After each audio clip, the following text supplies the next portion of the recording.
ازيكم عاملين ايه؟ من كام يوم فاجئنا الدكتور زاهي حواس عالم الآثار الكبير العالمي بتصريحاته عن حتشبسوت أهلاوية وماله. النهاردة بقى احنا هنثير الجدل ونحكي لكم حكايات وقصص محدش يعرفها عن دكتور زاهي حواس، وزي ما عودناكم معانا هنا في كلام في الصميم مع ابو تميم، حكايات ومعلومات لأول مرة هتسمعوها هتكون معانا هنا، وحكاية حمار العمدة. يلا بينا. قبل ما ندخل في حكاية النهاردة ما تنسوش تعملوا لنا لايك وكومنتس وشير في كل مكان عشان يوصلكم كل جديد وتتابعوا المحتوى بتاعنا، وتدخلوا تعملوا لايك لصفحة الفيسبوك كلام في الصميم مع ابو تميم، وكمان تشتركوا في قناة اليوتيوب والانستجرام. ويلا بينا نبدأ حكاية النهاردة. الدكتور زاهي حواس ظهر من كام يوم بتصريحات مثيرة للجدل كعادته، وقال إن حتشبسوت أهلاوية، وكتير مننا ما يعرفش تاريخ الدكتور زاهي حواس وفترة شبابه وبدايته. الدكتور زاهي حواس بيعتبر من أهم علماء الآثار وعلوم المصريات في مصر والعالم كله، وليه طبعا عديد من الاكتشافات الأثرية المصرية، وكمان ليه مؤلفات في الكتب. لمدة تقريبا 50 سنة شغل منصب وزير الآثار لفترة. الدكتور زاهي حواس صاحب 77 سنة، مواليد محافظة دمياط وتحديدا قرية العبيدية، اللي كان بيحلم أو بيتمنى إن هو يكون محامي، ولكن قدره ونصيبه قاده إن هو يدرس الآثار ويصبح من أهم علماء الآثار في العالم. دراسة الدكتور زاهي حواس كانت في كلية الآثار جامعة الإسكندرية، واللي حصل منها على درجة البكالوريوس في الآثار اليونانية والرومانية سنة 1967، وكمان حصل على دبلوم علوم المصريات من جامعة القاهرة. وكل ده وطلع يقول لنا أنا كنت طالب خايب في أحد لقاءاته مع الإعلامية الشهيرة منى الشاذلي. ففي بداية تعيين الدكتور زاهي حواس في منطقة آثار المنيا، وتحديدا في تونا الجبل التابعة لمركز ملاوي، دي كانت صدمة للدكتور زاهي حواس. فهو دخل كلية ما بيحبهاش، وكمان تعيينه جاله في الصعيد في آخر الدنيا. استلم تعيينه في محافظة المنيا، وكمان ان هو موجود في تونا الجبل اللي هي تعتبر في الصحراء.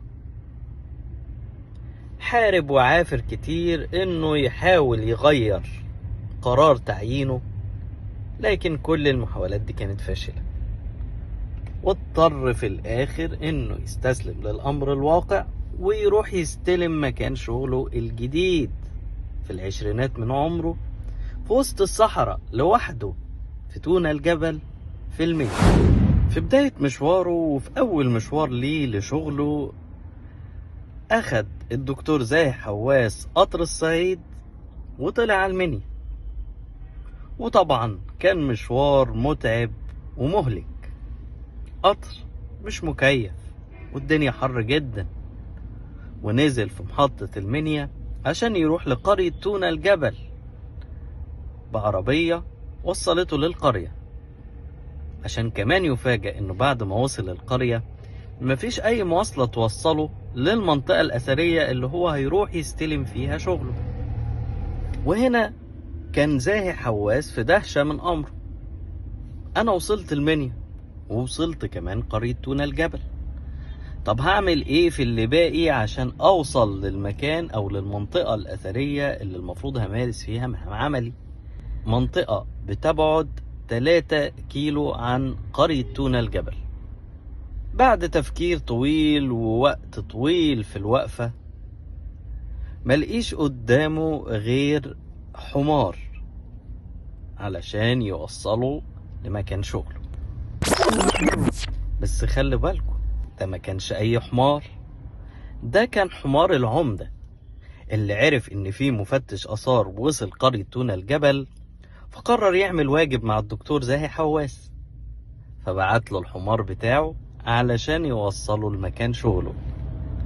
وهناك ابتدت مسيرة وأول خطوات الدكتور زاهي حواس في مجال الآثار. عم بغدير وشيخ الغفر عم صالحين اللي استقبلوه وودوه استراحة جميلة جدا عشان يعيش فيها فترة شغل. الدكتور زاهي حواس وصف الفترة اللي عاشها في تونا الجبل في المنطقة الأثرية إنها كانت من أهم فترات حياته، وكان ليها تأثير قوي جدا في مسيرته المهنية، واللي فادته كتير في إنه كان بيستغل دايما وقت فراغه في القراية وفي البحث، وكمان علمته الصبر. في الوقت ده تم اكتشاف أثري مهم جدا في قرية الأشمونين اللي بتبعد مسافة بسيطة عن تونا الجبل، ودي كانت أول حفائر أثرية بيتم اكتشافها في المنطقة دي بموقع القردة الضخم. وده كان اكتشاف أثري مهم جدا وحسس الدكتور زاهي حواس بأهمية الآثار وخلته يبتدي يحب الآثار. بعد مرور سنوات وبعد حرب أكتوبر ده كان ميعاد الدكتور زاهي حواس إنه يتنقل لمكان جديد كمفتش مصري للبعثة الأجنبية، ودي كانت لحظة فارقة جدا في تاريخ الدكتور زاهي حواس. ففي اللحظة دي كان الدكتور زاهي حواس على أعلى مكان في وادي الملوك في الأقصر، واللي خلاه يبقى شايف عظمة الورث اللي سابه قدماء المصريين صاروا من معابد بديعة. ودي خلت الدكتور زاهي حواس يسرح للحظات ويحلم انه يكون زي هاورد كارتر اكتشف مقبرة توت عنخ آمون. ومن الوقت ده ابتدى يتكتب أول سطر في قصة عشق الدكتور زاهي حواس للآثار المصرية، واللي خلته يكتب تقريبا حوالي 60 كتاب، منهم 16 كتاب بس عن توت عنخ آمون. الدكتور زاهي حواس بقي مطلب أول لأي زيارة سياحية مهمة لمصر ومن أهم الشخصيات العالمية، وده راجع لأسلوبه الرائع والجذاب في عرض تاريخ قدمائنا المصريين، واللي كان آخرهم زيارة اليوتيوبر العالمي مستر بيست اللي قلب بيها الدنيا في قلب الأهرامات وتحت أبو الهول، واللي كان معاه فيها الدكتور زاهي حواس. في برنامج شيخ الحارة ذكر الدكتور زاهي حواس إن ثروته كبيرة جدا وتقدر بالملايين من مجرد بيعه للمؤلفات والكتب اللي كتبها عن الآثار المصرية واللي بتتباع في كل دول العالم. ده غير طبعا محاضراته اللي بيلقيها في مختلف أنحاء العالم، وكمان البرنامج الوثائقي الضخم جدا اللي لف العالم كله اللي كان اسمه مطاردة المومياوات، وقال بالنص ثروتي كلها من المصادر اللي بينص عليها القانون، عشان توقفوا المذيعة المشهورة إيناس الدغيدي وتقول له بس دي كلها بالدولار يا دكتور.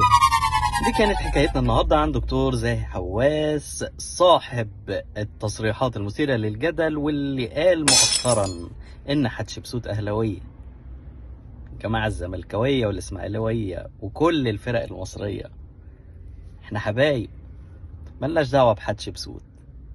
نشوفكم في قصص تاني كتير، وتابعونا دايما على صفحتنا على الفيسبوك، وما تنسوش اللايك والكومنت والشير في كل مكان، وتابعوا قناتنا على اليوتيوب واشتركوا فيها، ونشوفكم في قصص تاني كتير.